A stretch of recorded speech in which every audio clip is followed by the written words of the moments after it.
Bom, pessoal, no capítulo 10 do livro do Boylestad, a gente tem o assunto de capacitores.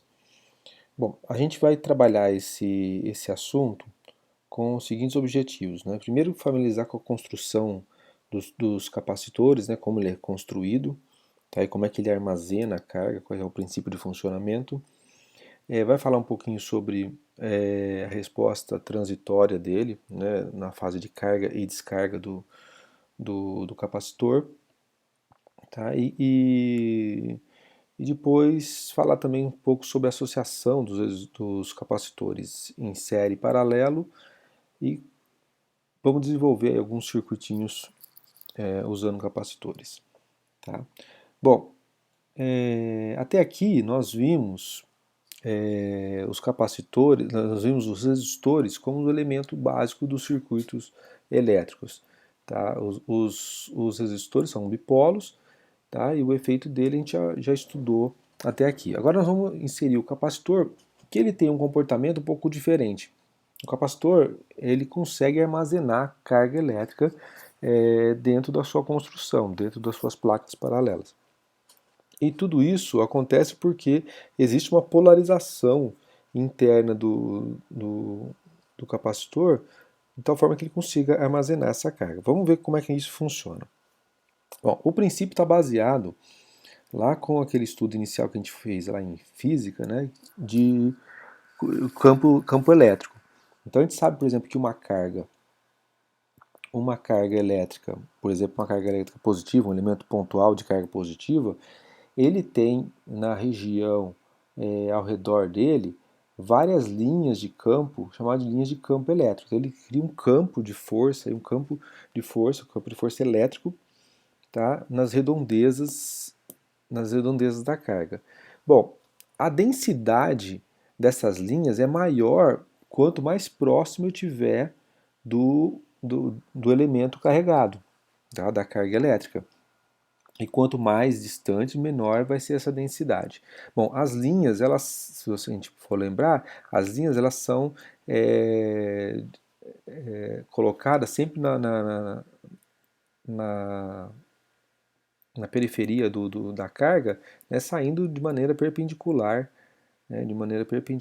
aí em cada ponto da carga, tá? E nas cargas positivas elas saem da carga positiva e nas cargas negativas elas estão entrando, tá? A orientação das linhas de campo.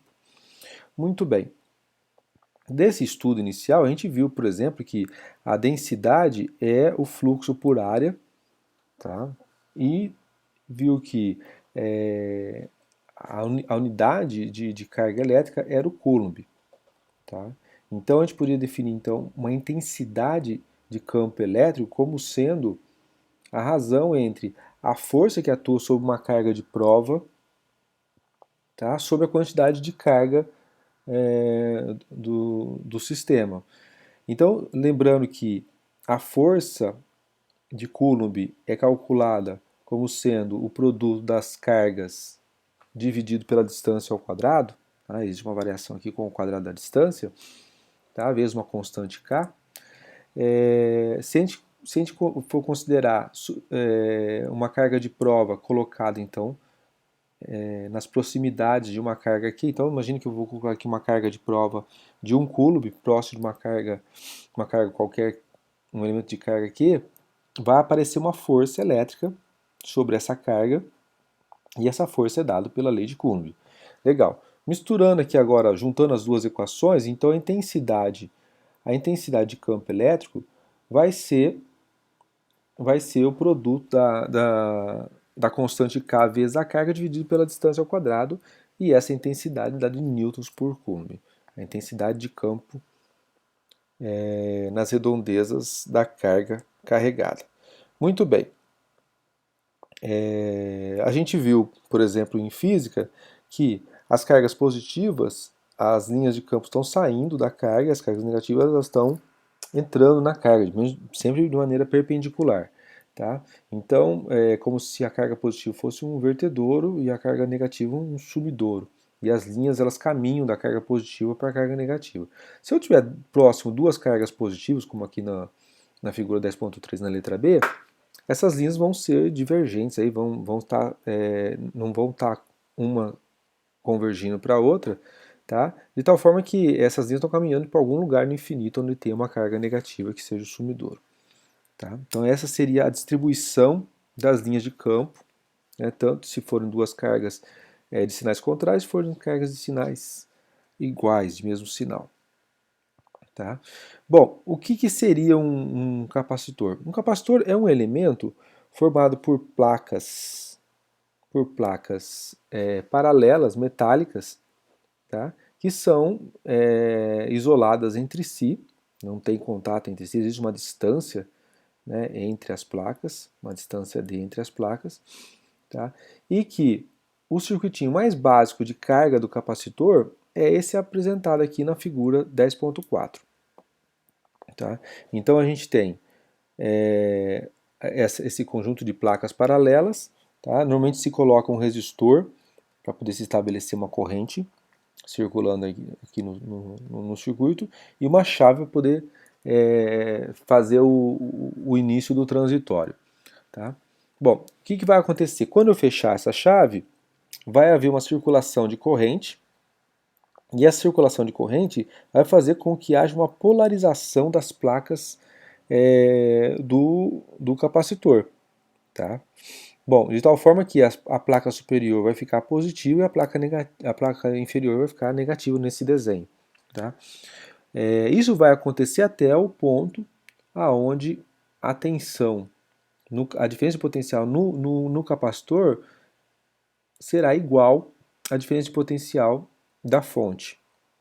A hora que chegar nesse ponto, a corrente que circularia aqui passa a ser zero e não há mais corrente, mas a diferença de potencial é a mesma. Bom, a gente vai analisar isso aqui mais detalhadamente.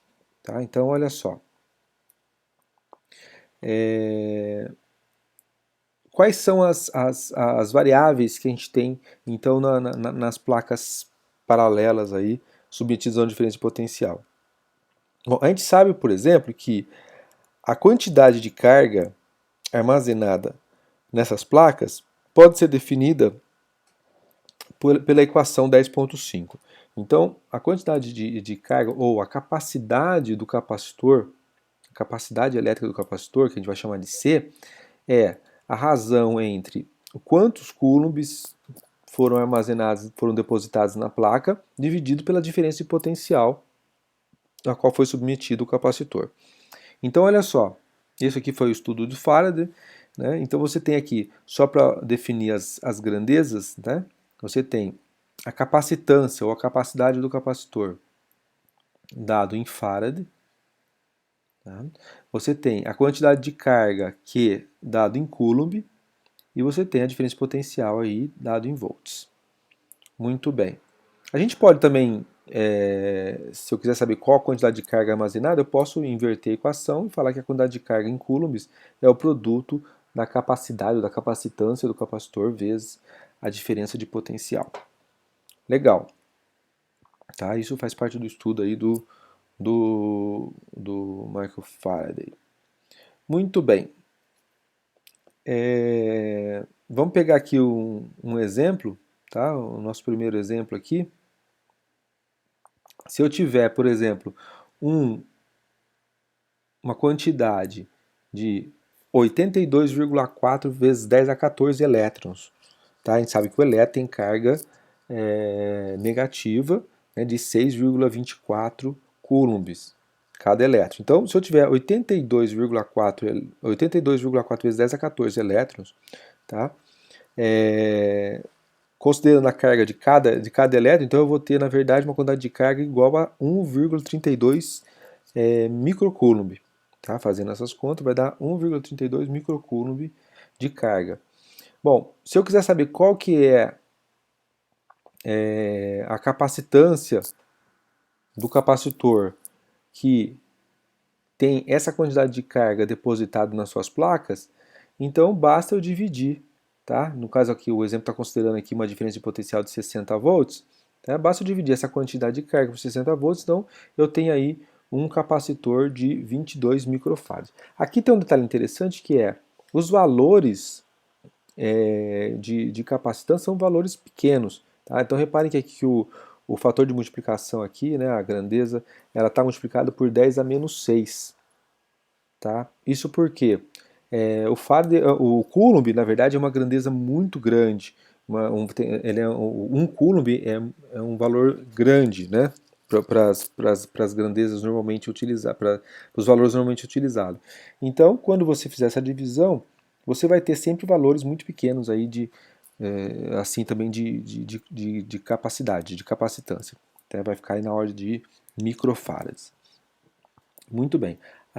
A letra B estava dizendo o seguinte: se 40 volts são aplicados através de um capacitor de 40 microfarads, quanto tem de carga, né? Quanto de carga eu consigo acumular nas placas paralelas? Então, é uma aplicação direta da lei de Faraday, né? Que é a quantidade de carga é o produto da capacitância vezes a diferença potencial. Então, 470 micro, né? Vezes 10 a menos 6 vezes 40, eu vou ter aí 18,8 milicoulomb, tá? 10 a menos 3 coulomb.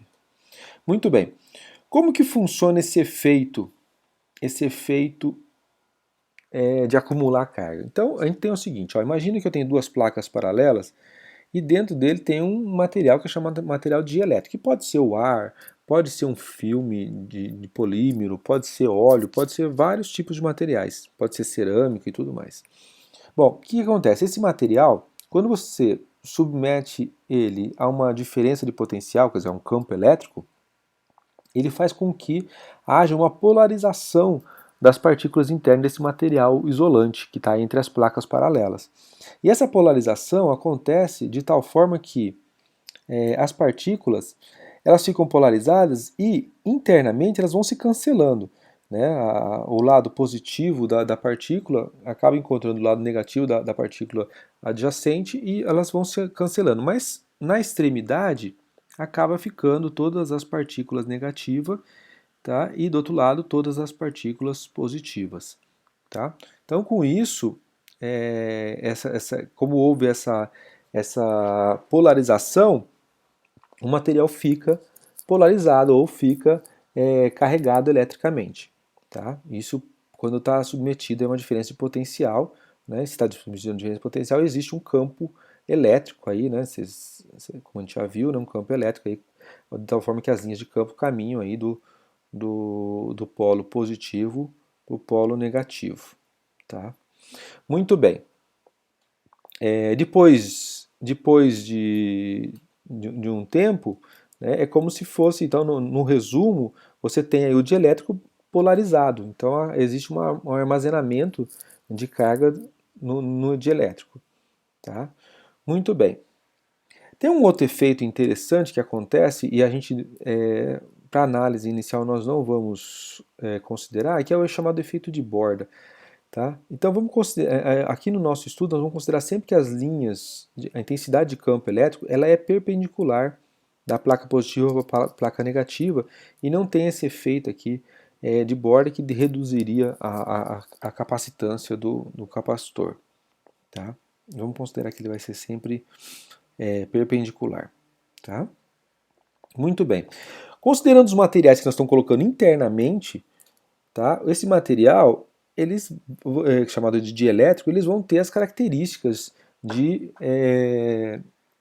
permissividade, tá? De quanto eles permitem a sua polarização ou não. Tá? Bom, dependendo do material que tiver lá dentro, você vai ter. A gente tem como referência uma certa polarização. Você tem como referência que é o do vácuo. Tá? E a partir daí, todos os elementos vão ficando mais polarizados. Tá? Consegue armazenar mais cargas nesse tipo de elemento. Então, começando aí no ar, teflon, papel parafinado, borracha e por aí vai, até chegar no último, que é uma cerâmica, né? Que é o titanato de bario, tá? Que é o que tem maior aí, permissividade elétrica. Tá?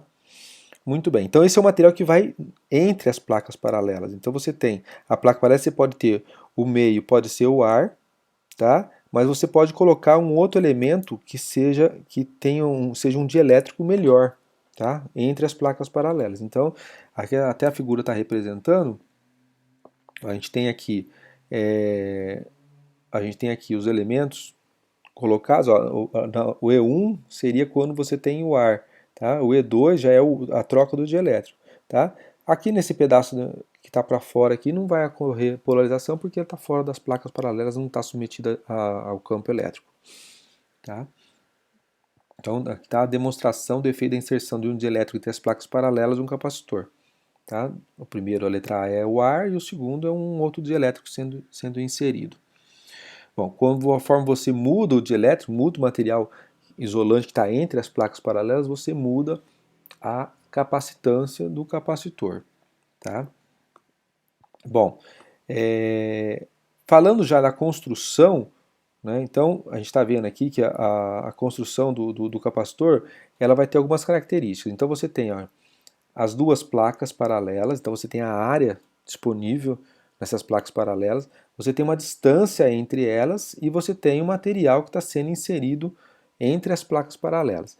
Então, na construção do capacitor, o que vai definir a capacitância vão ser essas grandezas. Tá? Quais são elas? A permissividade do material que está sendo colocado no meio, do dielétrico, né, do material que está sendo inserido no meio entre as placas paralelas, a área das placas paralelas, tá? E a distância entre elas. Então, a capacitância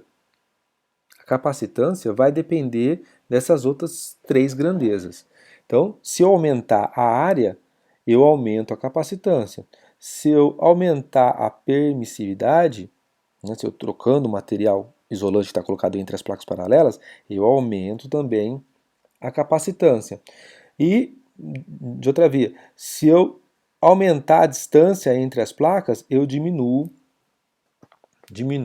a capacitância. Tá?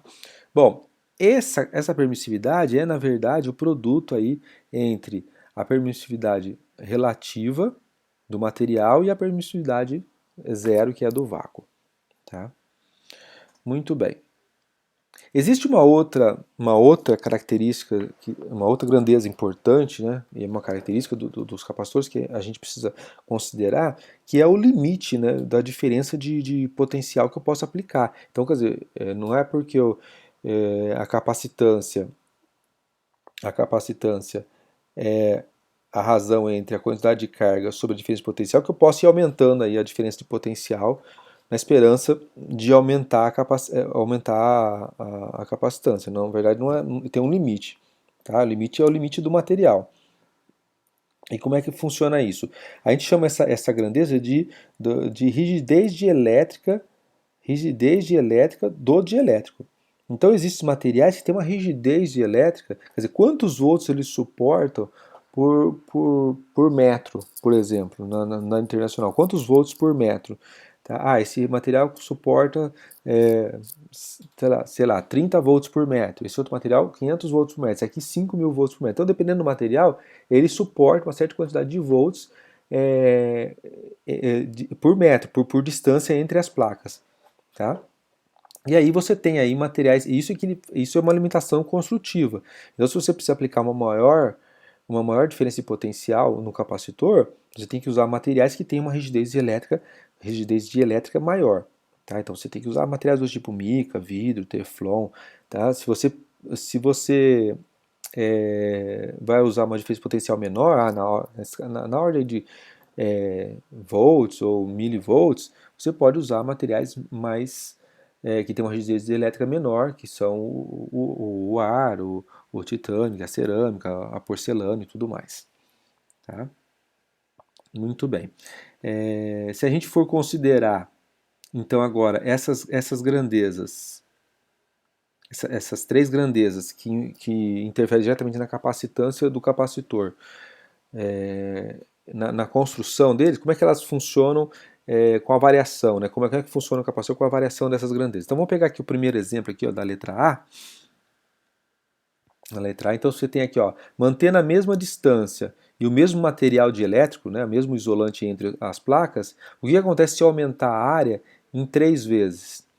Bom, se a gente for lembrar da equaçãozinha, a equaçãozinha diz o seguinte, que a área é diretamente proporcional à capacitância. Então, se eu aumentar em 3 vezes aqui, para manter a igualdade, eu tenho que aumentar em 3 vezes aqui.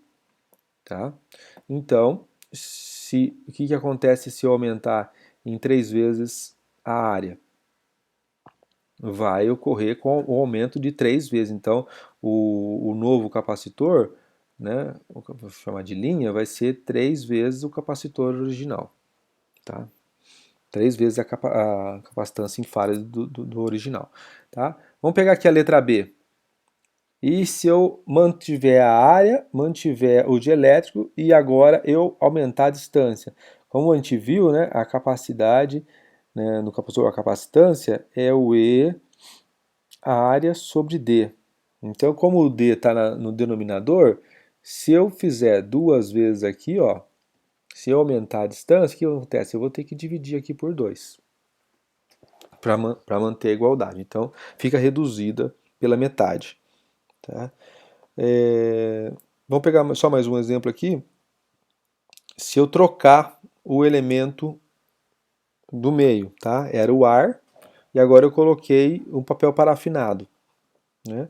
Então, novamente, como ele está colocado, ele é diretamente proporcional.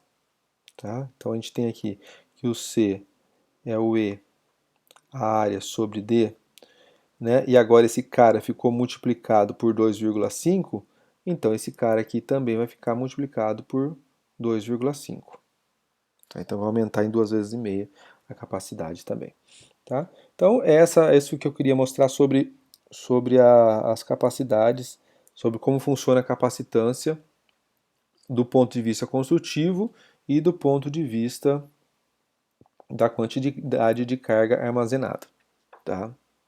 Da quantidade de carga armazenada. Então tá aí as nossas duas considerações iniciais sobre o capacitor.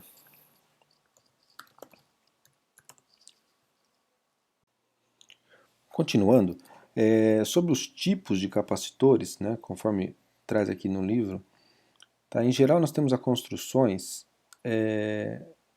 desse tipo de capacitores mostrada aí na figura 10.2. Tá? Então nós temos ali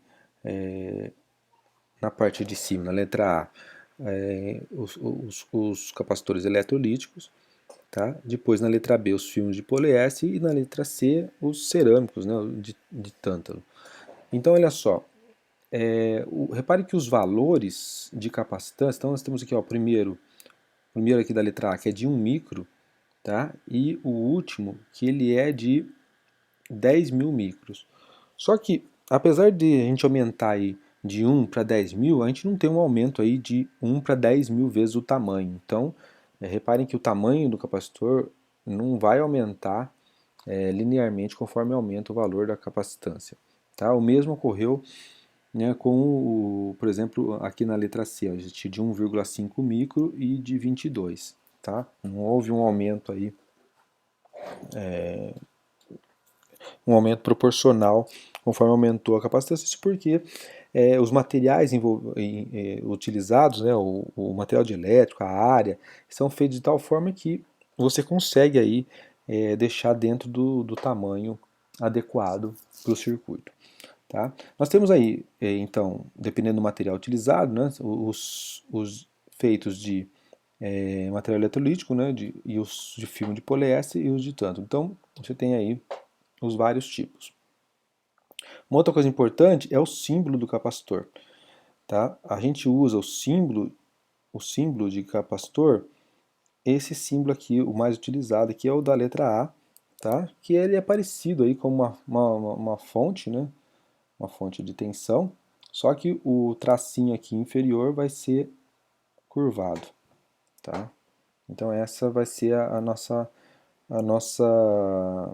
nomenclatura. Como a gente tem capacitores de valores fixos e capacitores de valores variáveis, se o capacitor for de valor variável, se você tiver lá um knobzinho, um ajuste de valor de capacitância, tá? E isso pode ser feito de várias maneiras, como você puder introduzir ou retirar o elemento dielétrico entre as placas paralelas, então você consegue variar o valor da capacidade. Se você conseguir aumentar ou diminuir a distância entre as placas, tá? Ou se você conseguir aumentar ou diminuir a área, que são as três grandezas envolvidas, você consegue mudar a capacitância. Então, o de valor variável tem esse valor variável tem esse símbolo colocado aí na letra B. Muito bem. A construção interna, por exemplo, vamos pegar aqui o do eletrolítico, tá?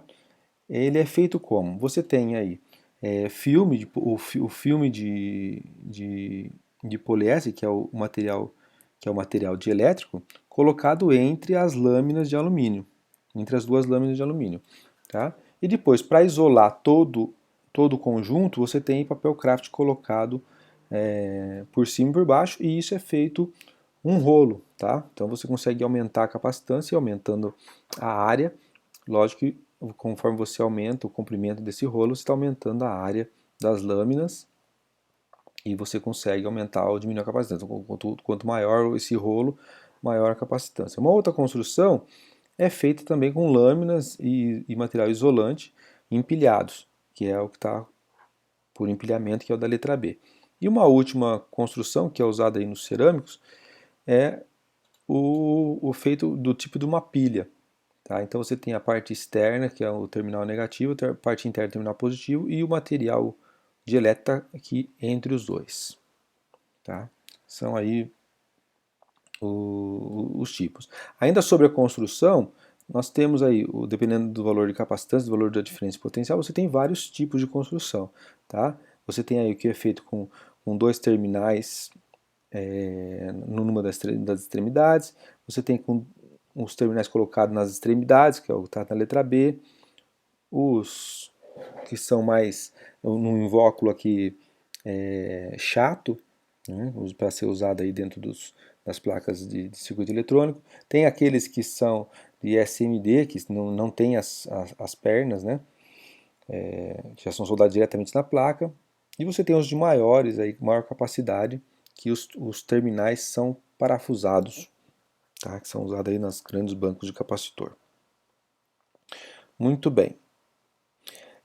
Os valores do capacitor normalmente vem escrito no capacitor. Então ele vem escrito literalmente no capacitor, indicando qual que é o valor de capacidade e qual que é a diferença de potencial máxima que ele suporta. Tá? Pode também vir escrito qual que é a faixa de precisão do elemento. Ou pode ser de forma de código, aí você tem que consultar o datasheet do fabricante para ver qual que é o valor do capacitor. Tá? Então ele pode vir aí, por exemplo, com uma numeração e você tem que consultar aí a tabela para ver qual que é o valor. Às vezes, o capacitor ele pode usar também, além desses códigos, ele pode usar também a escala de cores, tá? Assim como os resistores, certo? Muito bem. Um outro ponto interessante, aqui nessa figura, só sobre falar sobre os capacitores de valor variável, então ele tem um knobzinho para poder mudar aí, no caso, mudar a área, mudar o elemento interno de elétrico, tá? Tem vários tipos de construção. Tá? Muito bem. Uma outra característica dos capacitores que a gente tem que pontuar é a seguinte: ele tem sensibilidade com a temperatura, assim como os resistores. Então ele tem uma faixa de temperatura onde ele vai trabalhar melhor. Tá? Então aqui a gente tem aqui uma capacidade, né, a capacidade do capacitor está sendo decrescida aqui até menos 100%, conforme varia a temperatura. Então se você trabalhar com uma temperatura muito baixa, você vai perder a capacidade, tá, em até aí 60%, né, isso para os valores típicos do cerâmico, né? E se você aumentar muito a temperatura, ele vai perder a sua capacidade em até 70%. Tá? Então, uma faixa que seria confortável aí de trabalho do capacitor seria essa região, tá? Onde ele vai trabalhar aí entre 20, menos 20, de uma faixa de 100% a mais ou menos 20%, tá? Com a variação da temperatura. Então é importante ele estar dentro das temperaturas estipuladas.